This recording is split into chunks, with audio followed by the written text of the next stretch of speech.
সাল্লাল্লাহু তাআলা আলাইহি ওয়াসাল্লামের সাহাবা বেলাল রাদিয়াল্লাহু তাআলা তিনি মসজিদে এই মদিনাতুল মুনাওয়ারায় একটা ঘরের ছাদের উপর উঠে আজান দিয়েছেন, উঁচু জায়গার মধ্যে, মসজিদের ভিতরে না। এবং যতগুলো আজানের দলিল রয়েছে, যত কিতাবের মধ্যে, সমস্ত কিতাবের মধ্যে রয়েছে যে আজান মসজিদের বাহিরে, দরজায়, মিনারায় কিংবা উঁচু স্থানে, ভিতরে কোনো আজান নাই। এই শহীদুল্লাহ বাহাদুর ভিতরে আজান নাই, কিন্তু ভিতরে আজান দিয়ে নামাজ পড়ছে, রাসূলুল্লাহ সাল্লাল্লাহু আলাইহি ওয়াসাল্লামের সাথে বেঈমানি মুনাফিকি করতেছে। এখানে কোনো কথোপকথন নাই, এখানে কোনো দলিল পায় না। তো দলিল থাকার পরেও কোনো দলিল খুঁজে না। কিন্তু মাইক যেটা কিটা বেদাতে সাইয়া, মন্দ কর্ম, খারাপ কর্ম, এইটা করলে ইমান চলে যাবে, এই রকম কর্ম। এবং সেই শহীদুল্লাহ বাহাদুর সেই কর্মটাকে সুন্নতে রাসূলের সাথে তুলনা করে সে বলতেছে এটা ইশারাতুন নস, মাইকে আজান দেওয়ার জন্য ইশারাতুন নস বেলালের এই হাদিস থেকে আছে। কত বড় জাহেল মূর্খ হলে এই সমস্ত কথা বলে মানুষকে বিভ্রান্ত করতে পারে। সে আদৌ কি লেখাপড়া করে আলেম হইছে, না লেখাপড়া সারা আলেম হইছে? ইলমু জরুরিয়ুন লিল আলেম, আলেম কে লিয়ে ইলম জরুরি, আলেমের জন্য ইলম জরুরি। এইটা দাওরায়ে হাদিস যারা পড়ে, এটা প্রথম অবস্থায় মিনহাজুল আরাবিয়ার মধ্যে আছে, আল ইলমু জরুরিয়ুন লিল আলেম, আলেমের জন্য ইলম জরুরি। এই বক্তার ইলম অর্জন করার জন্য গেছে, কিন্তু ইলমের নূর সে বসাইতে পারে নাই তার অন্তরের মধ্যে, সেই জন্য তাকে শয়তান ধোঁকা দিচ্ছে। আর সে এখন শয়তান হইয়া সাধারণ মানুষকে ধোঁকা দিচ্ছে। অল্প বিদ্যা ভয়ঙ্করী, জুতাকে বলে আলমারি। বাবা, সে কয়েকটা ডিবেট করে ফেলছে অনলাইনে, এর জন্য অনেক বড় কিছু মনে করে। ওই গ্রাম্য ভাষায় একটা উদাহরণ আছে যে একটা গৃহস্থ, সে গরু পালতো, সবসময় তো আর রুদ্র থাকে না, বৃষ্টির সময়ও আসে।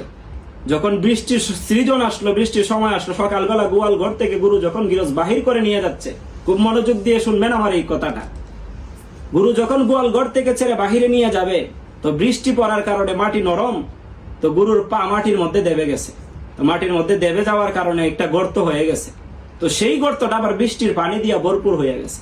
তো ছোট্ট একটা কুলি ব্যাঙের বাচ্চা লাফাইতে সেই গর্তের মধ্যে পড়ছে, গরুর পায়ের গর্তের মধ্যে পড়ছে, যেটা বৃষ্টির পানি দিয়ে ভরপুর হয়েছে। তো সেইখানে কুলি ব্যাঙটা পড়ার পরে বলতেছে, বাবা রে, আমি তো আটলান্টিক মহাসাগরে আইসা পড়ছি। আচ্ছা বলেন তো, আসলে কি কুলি ব্যাঙটা আটলান্টিক মহাসাগরে আসছে না গুরুর পায়ের গর্তে পড়ছে? অবশ্যই গুরুর পায়ের গর্তে পড়ছে। সে গুরুর পায়ের গর্তে পড়া স্বপ্ন দেখে আটলান্টিক মহাসাগরের। যদি একটা ডুবার মধ্যে, একটা পুকুরের মধ্যে তা এই কুলু ব্যাঙটাকে ছেড়ে দেওয়া হয়, সে স্ট্রোক করে মারা যাবে, কারণ এত বড়টা আর দেখে নাই, সে স্ট্রোক করে মারা যাবে। এই শহীদুল্লাহর অবস্থা একই। কয়েকটা ডিবেট আমরা যাদেরকে কাফের ফতোয়া দিয়েছি, আমার মুর্শিদ সহ আমরা যাদেরকে কাফের ফতোয়া দিয়েছি, তো ওদের সাথে ডিবেট করে, কয়েকটা ডিবেট করেছে। এই ডিবেট করার কারণে সে মনে করতেছে সে অনেক বড় কিছু হয়ে গেছে। তো রেজবিদের সাথে বসলে পরে সেও স্টক করবে। কুলি ব্যাঙ যেরকম ভাবে কুলি ব্যাঙের বাচ্চা পুকুরে নিয়ে ছাড়লে স্টক করবে, ঠিক সেই রকম ভাবে সে যদি আমাদের সাথে বসতে সাহস করে আসার পরে সে এখানে স্টক করবে, এটা নিশ্চিত। যদি তার সাহস থাকে রেজবিদের সাথে বসুক, আমরা তাদের সাথে কথা বলতে রাজি আছি। যদি প্রমাণ করতে পারে যে মাইকে আজান দেওয়া জায়েজ, তাহলে আমরা রেজবিরা যারা আছি, আমরা সবাই তাদের তাবেদারি করব, তাদের আইন মেনে নেব। এই সমস্ত গন্ড জাহেল মূর্খ বক্তাদের কথা আপনারা কান দিবেন না। আমরা রেজবিরা সবসময় প্রস্তুত আছি। সে বলছে, আর একটা ভিডিওতে দেখলাম, সে বলল সে নাকি লঙ্গি তুলে ফালান্না বক্তা না। যদি ফালান্না বক্তা না হয়, তাহলে যদি সাহস থাকে, বন্ড জাহেল মূর্খ শহীদুল্লাহ যদি সাহস থাকে, আসো রেজবিদের সাথে বসো। কোথায় কোন জায়গায় বসবে আমাদেরকে বলো, আমরা সেই জায়গায় যেয়ে বসবো, সমস্যা নেই। তোমার কোন জায়গায় সুবিধা হবে সেই জায়গায় বসবো। আমরা লাউড স্পিকার নামাজে ব্যবহার করা হারাম, মাইকে আজান দেওয়া এটা ইবাদতের সাথে, আল্লাহর সাথে, আল্লাহর দরবারে বেয়াদবি এবং রাসূলুল্লাহর দরবারে বেয়াদবি, সাহাবীদের দরবারে বেয়াদবি। আমরা যদি প্রমাণ না করতে পারি, বাংলার বাত রেজবিদের জন্য হারাম।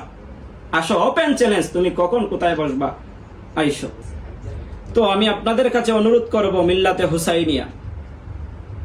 হুসাইনিয়া আপনাদের কাছে অনুরোধ করব, এই সমস্ত গন্ডমূর্খ জাহেল রূপসী, শুধু রূপ দেখে আপনারা মৌলবীদের প্রেমে পড়েন না, কথার প্রেমে আপনারা মইজেন না। কথার প্রেমে যদি মজেন, ইমান হারাবেন। ইমান বড় ধন, কবরে নিয়ে যদি ইমান যাইতে পারেন, তাহলে এইটা আপনার কাজে আসবে। কবরের মধ্যে ইমান নেওয়া জরুরি। এই সমস্ত রূপসী বক্তাদের প্রেমে পড়েন না। পরে নিজের ইমানকে বিসর্জন করিলেন না। ইমান বড় ধন, ইমানকে হেফাজত করে যেন কবরে যান যাইতে পারেন, সেই দিকে আপনারা মনোনিবেশন করবেন। আপনাদেরকে বলতেছি, আপনারা এই ভিডিওটা আপনারা তার কাছে পৌঁছে দেবেন, সে যেন এই ভিডিওটা পায়, সে যেন আমাদের সাথে বাহাস করতে আসে, সে যেন আমাদের সাথে বসতে পারে, সেই সুযোগ সুবিধা আপনারা করে দিবেন। তার কাজ পর্যন্ত এই ভিডিওটা পৌঁছে দিবেন। আপনারা সকলেই ভালো থাকুন, সকলেই আমাদের জন্য দোয়া করবেন। আল্লাহ আপনাদেরকে ভালো রাখুক। আসসালামু আলাইকুম ওয়া রাহমাতুল্লাহি ওয়া বারাকাতুহু।